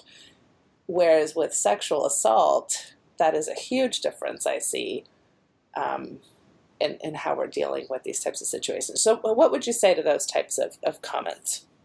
Well, in the case of a car accident, that car is not sitting in wait and planning an assault upon you. That's just not happening. And a car accident is an accident, whereas a sexual assault is an assault. They're very different. The perpetrator is intending to hurt you. They're intending to set you up and find a way to prey on you, whether that be alcohol, whether that be drugs, whether that be the honor code, or manipulating your very core beliefs against you. Whatever those things are, they are using them to manipulate you to assault you. That does not happen in car accidents or other places. Sure, you can protect yourself by not drinking alcohol. I didn't do that. Or not do drugs. I didn't do that. Guess what? I was still raped. It still happened because I was still in the presence of a rapist, because he still intended to rape me. And so I think there's a huge difference between all of these things that people bring up. Well, I absolutely think that you need to be careful about the situations that you put yourself into. Obviously, I have spent many years of my life looking back saying, I never should have gone over to his house. I should have seen those massive red flags that all he wanted to talk about was all of my past sexual encounters. Duh. Like, it's just a big red duh flag, but I can't be held responsible for not knowing that. There's nothing about me that did anything wrong by trusting. Mm-hmm. Especially when you're raised in a religion to trust, especially as a woman, and a religion that also, in a sense, teaches women to caretake men and their needs. Yeah. Right. Mm-hmm. I think one of the most glaring examples to me that I realized how bad this is, the rape culture, the victim blaming. I remember talking to my sister-in-law, married to my brother, about her sending her daughters over to my abuser's house to spend the night, and just being like, I was so I wanted to express my outrage, and she said, well, I make sure that when they even when they spend the night over there, I make sure they're wearing very modest pajamas. Oh my goodness. I remember thinking I was 9. Oh my goodness. Do you think I was wearing lingerie and walking in to his room as a 9-year-old? I mean, these people that are out to rape, abuse, it's not about anything. You could be wearing a gunny sack. It doesn't matter. There's nothing that the victim is doing that's pushing that person over the edge. And I just I definitely, you want to put yourself in safe situations, obviously, but these people are just looking. They're not you're not so sexy that they want to that they need to have you. This is about them just taking control, and has nothing to do with anything that you're wearing, anything at all about what you've done. So they exploit vulnerability. That's it. They look for something that they can use to get you. Right. Yeah, I just find that so interesting how it still comes back to that message of, if you follow the commandments, those things are there to protect you, and so therefore BYU has the right to ask you about those things after a flipping assault. That just blows my mind. Did you orgasm? Did you enjoy it? Yeah. And again, not knowing that many times there is an orgasm because your physiology isn't always tied to your emotional aspects. I mean, it's a whole nother podcast is explaining how that works. But it's just so damaging to go back and nitpick someone and threaten to send them out of school because, they've been so traumatized. This is not, it's shocking to me that this is such a threat over these people.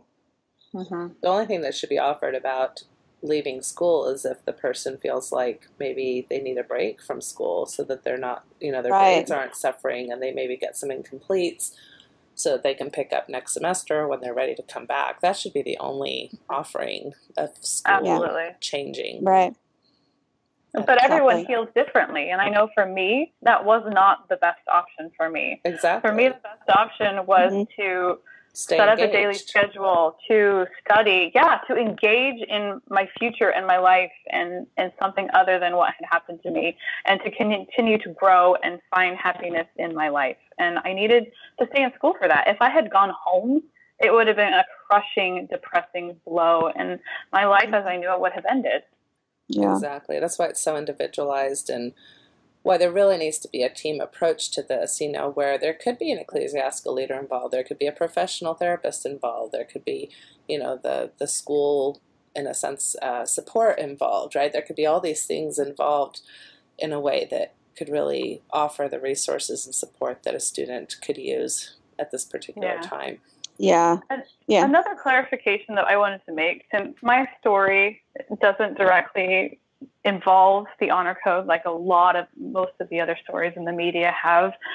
I wanted to research exactly, what's the role of a BYU bishop. And I found two separate articles and basically explanations on the role of a bishop. One was published in the BYU magazine that explained that, of course, bishops do not turn students into the honor code office, but there's a grave violation of disclosure, and that only if there is a written permission from the student can the bishop ever turn any behaviors over to the honor code. And I'm like, well, that's wonderful, but I know it happens. And so then I was confused. And so I kept doing research. And then I found that the truth of the matter is that no details ever go from a bishop to the honor code. That's just not how the process works. How the process works is the bishops are the absolute gatekeepers to BYU. As we know, if we've gone there, we have to obtain an ecclesiastical endorsement before we go to the school there. Mm-hmm. And so that ecclesiastical endorsement trumps everything else at BYU. Your bishop's word it trumps any other person at BYU, any other faculty, the honor code office. It doesn't matter. And so my threat from my bishop that I would be expelled if I were pregnant was very, very real. Whether I was turned over to the honor code or not, all he would have to do was call the honor code, pull my ecclesiastical endorsement without a single detail as to why, and then I would effectively be expelled just because without that endorsement, I could not be a student. And so it's kind of this misnomer, this deflecting of fault that I find offensive, that the BYU will say, oh, we don't kick people out just for rape and being pregnant. Yeah, but bishops can and do. And so it's kind of this problem, and I don't know how to fix it, but it's definitely something that has to start with the role of an ecclesiastical leader. That can't happen. It's not right. Yeah, the entire idea that, I understand that a lot of people are really tied to this idea that at BYU you sign up for a certain type of moral standard that you're willing to abide by. And I get that. That's something that we all signed when we went to BYU. At the same time, life happens, right? Things happen, mistakes are made. That's what repentance is there for, according to Mormon doctrine. It's not to not make mistakes. It's to help you recover from mistakes and learn from your mistakes. So if we're expecting, young, impressionable, immature, college-aged kids to go 4 years without making any mistakes, and instead of being a system where they can go freely and say, look, yeah, I really want to work through this. This is something I'm struggling with. Maybe I don't want to be involved in this type of behavior. But with this educational aspect tied to it, then all of a sudden that unintentionally messes up the whole system, where so much many people just don't go repent or talk to any ecclesiastical leader. So they're really, in a sense, postponing their spiritual growth because they don't want their education to be at risk. And then those who do oftentimes face this weird, I guess it depends who you drew as your bishop, right? Some go on fine to graduate and do fine, and others are completely penalized. And there's all this kind of educational punishment, which isn't even part of repentance. Repentance, there's nothing in the repentance process that says thou shalt be, educationally punished. There is, you shall be, maybe you need to not take the sacrament, or maybe you need to, not go to the temple, but there's not, you shall not be able to study.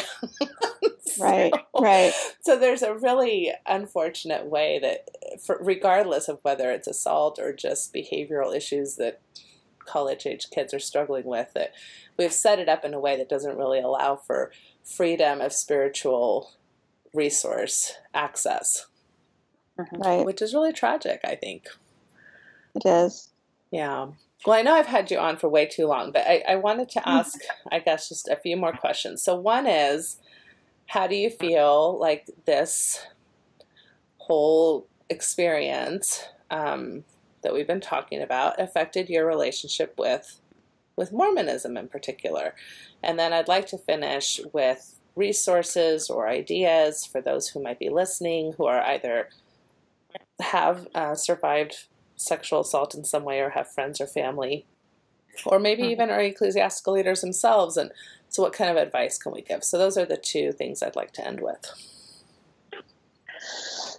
I think that's a really, really heavy question, because it's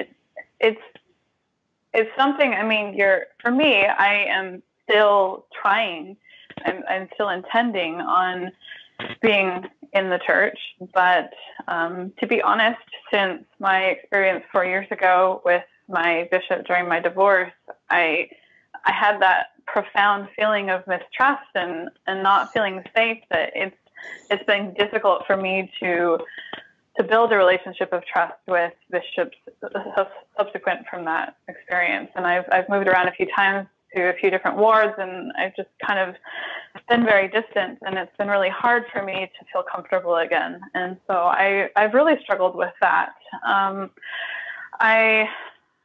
also with this whole BYU issue that's come to light in the past month or so, that I've been active in this kind of community that's supportive of sexual assault victims, I've learned that there is a very progressive group of people within the church, and often those people have transitioned out of the church. And so it's kind of this weird support network where I feel like these people know what I've been through. They understand, they're compassionate, and they see that there's a problem.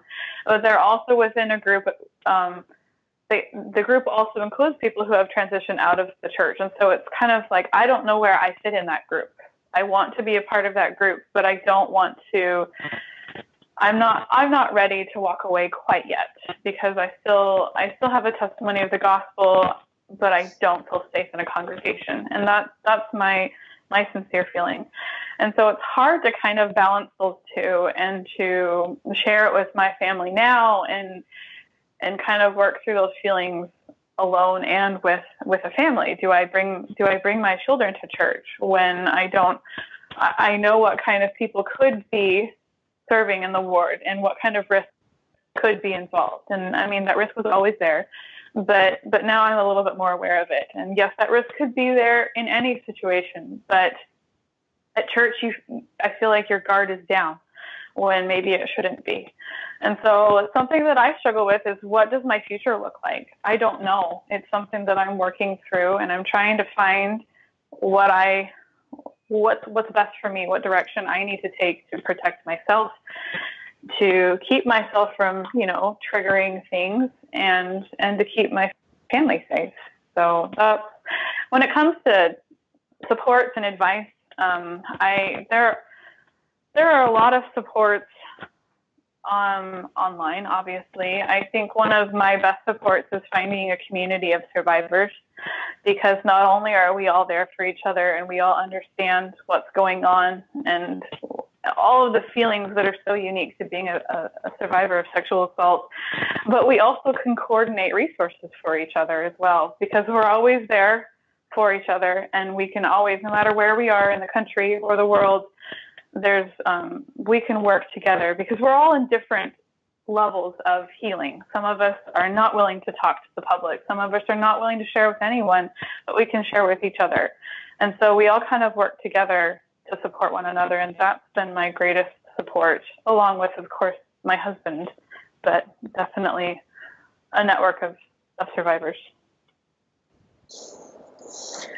Is there any place in particular where you found a community of survivors, as far as any particular website or?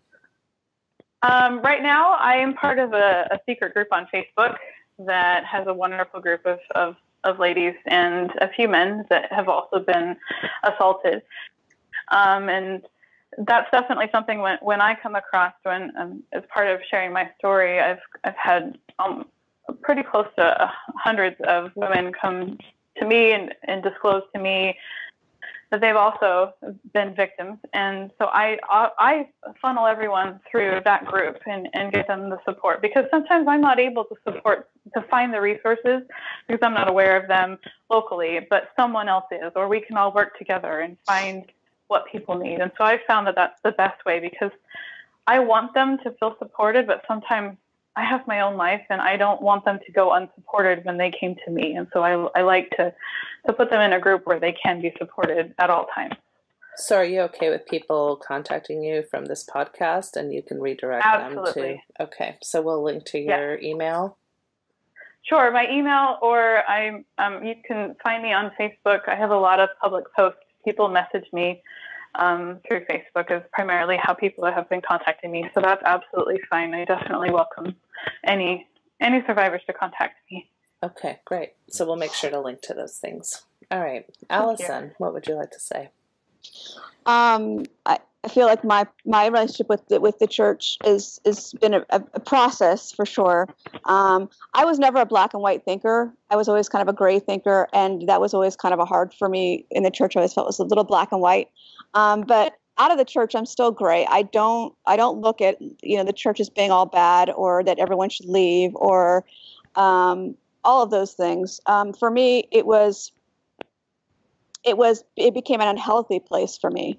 I'm not a person who is super outspoken that feels very comfortable standing up for myself, and being in the church, it became psychologically damaging, I felt like, for me personally.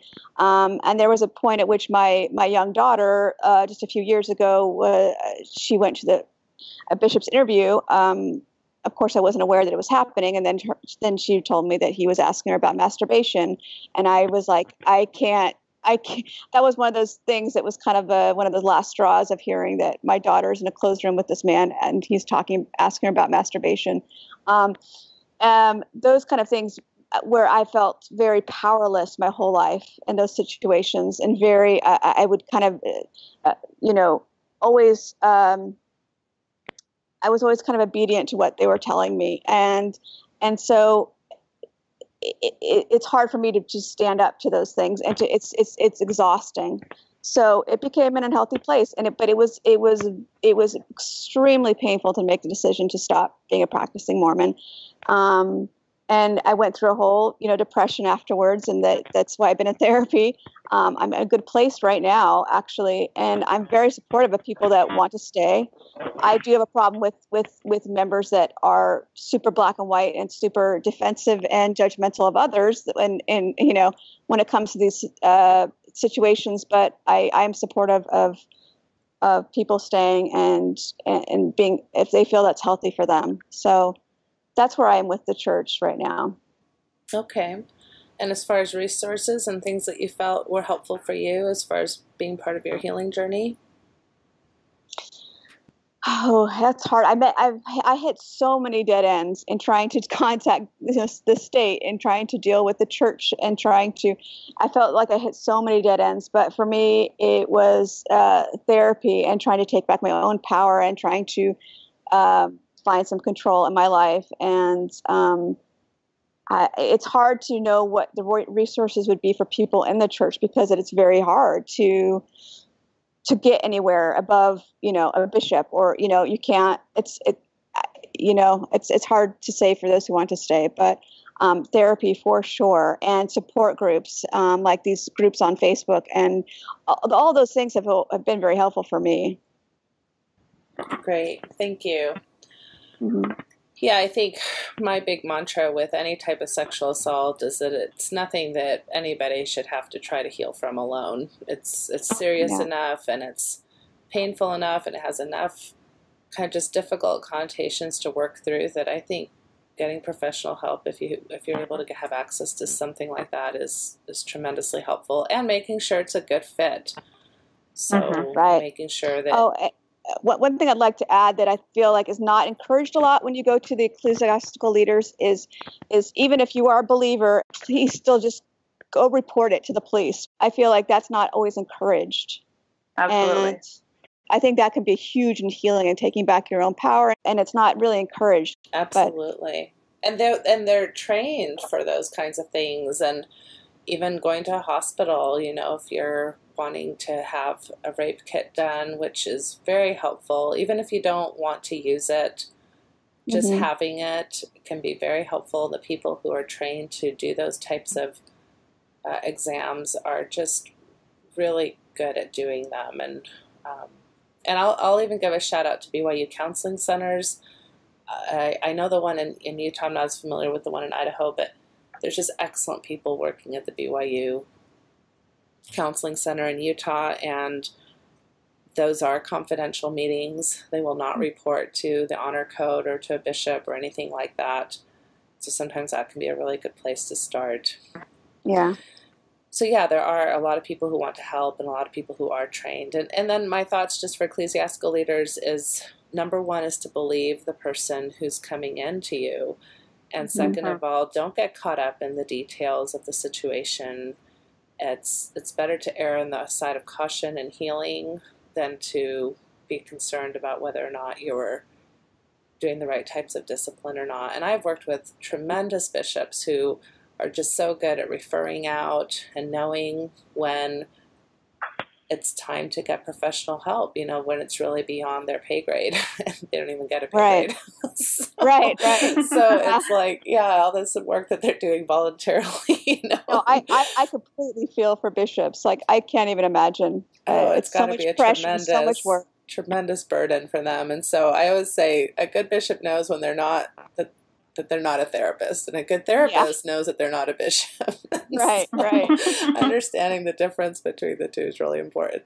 So I always appreciate when bishops work with me or with others, in their community to make sure they've got a good relationship with several therapists in the area that they can refer to around some of these things, or bring in trainers, even for ecclesiastical leadership things, which stake presidents can do, or even a bishop can do for his board leadership. So there's lots of people who are willing to come in and do that, whether it's police departments or nursing departments or psychotherapists, and they don't have to be Mormon to just give you really good information if you don't have a Mormon therapist in your area.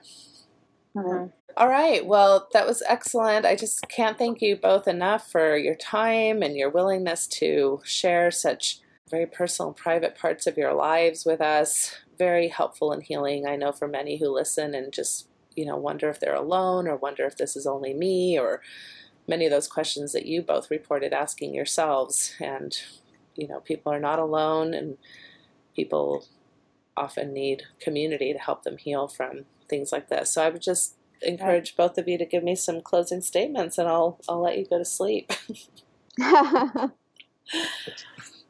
Well, thank you so much for letting me come on and share my own thoughts and opinions. I know these situations are very individual, so I really appreciate being able to share my individual take on all the things that helped me. Moving forward, I just hope that we all remember to have conversations that involve sex in a positive manner and not something that is shamed. And we need to foster healthy relationships with sex, with an individual, with our children, and create a safe place where they can ask questions and where they learn consent from a young age. It's easy to teach consent. It's easy to teach two children, one is chasing another or one is touching another, and just let them know, it's fine as long as you were okay with it. But once one person decides that they're not comfortable with it, then you need to stop. And without, you learn that when the one's uncomfortable, then you stop. And it's an easy conversation to have. And I think that it's so important to remember that we're forming people we're forming sexual beings, and we're all sexual beings. And whether you think that your children are going to encounter a sexual predator or not, chances are they are. And so we need to open up a conversation, open up a dialogue, arm them with, enable them with a vocabulary to protect themselves and to share with you if something happens that they are not comfortable with. And I think that's primarily where we need to start, to end the rape culture, to keep our children safe, and to help victims. Thank you, Colleen. Alyson? For me, I want people to understand that the defensiveness, it doesn't help anything. And that I feel like the more voices we have out there, the more changes can happen. If you want to stay in the church and you want it to be a healthy place, the more we talk about it, the more changes happen, the more people are aware. When you don't know someone who's been through this, when you don't know their stories, it's so easy to dismiss what happened or victim blame. And I would encourage people that feel comfortable to tell their stories, even if it's anonymous, just to have others feel they're not alone and to change things. This is how you change things, is by telling your story. And it empowers yourself and it empowers others, and it can make big changes eventually. And I hope that the changes happen in the church, particularly with training with the ecclesiastical leaders, and I think ecclesiastical leaders within student wards especially need to be even more aware of how sensitive all of this is. And yeah, for me, I feel like it's very healing. It's very to tell your story and to hear from others and to make it a conversation and just to have other people be aware. And that's how people learn. People aren't bad people that think these things. They just aren't aware. And once they hear you, then it makes a big difference. Thank you. I agree with that. And part of why I want to share these stories and have you both on. So thanks again, both of you, for coming on. Thank you. Thank you.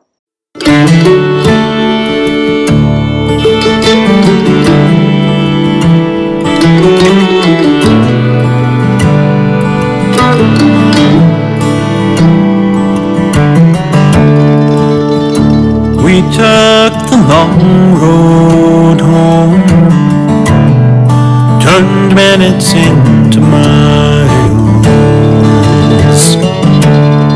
and as the evening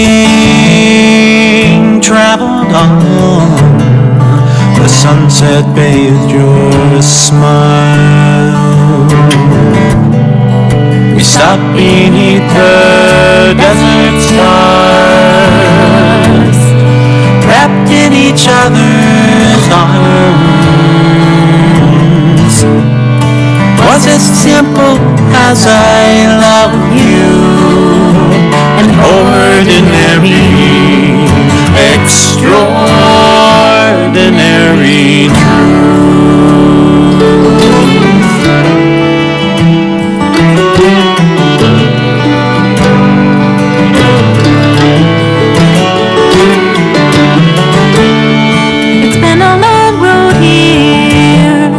a trail with tears, pain and sorrow too.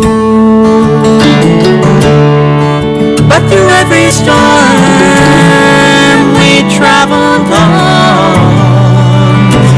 like lovers do.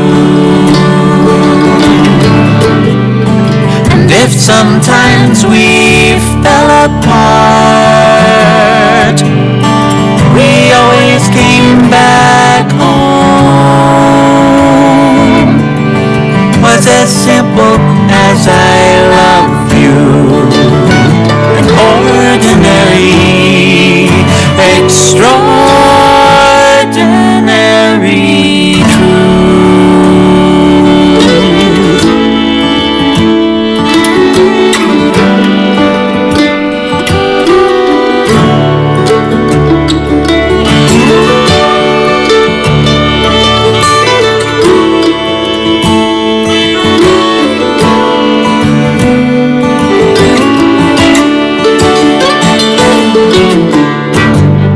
Some people say love is blind and forever is too long.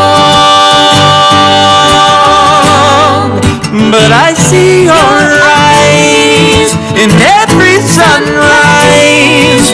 Can't imagine life alone.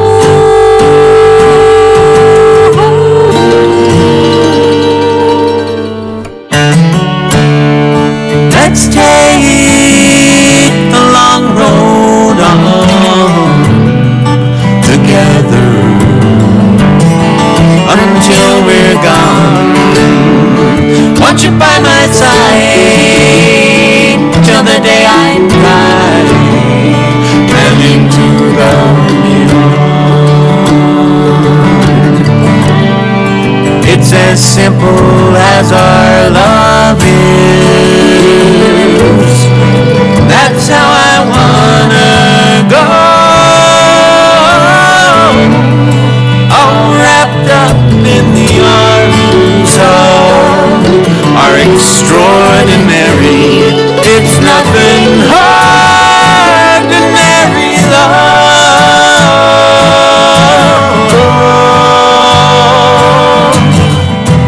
ordinary. No, it's extraordinary.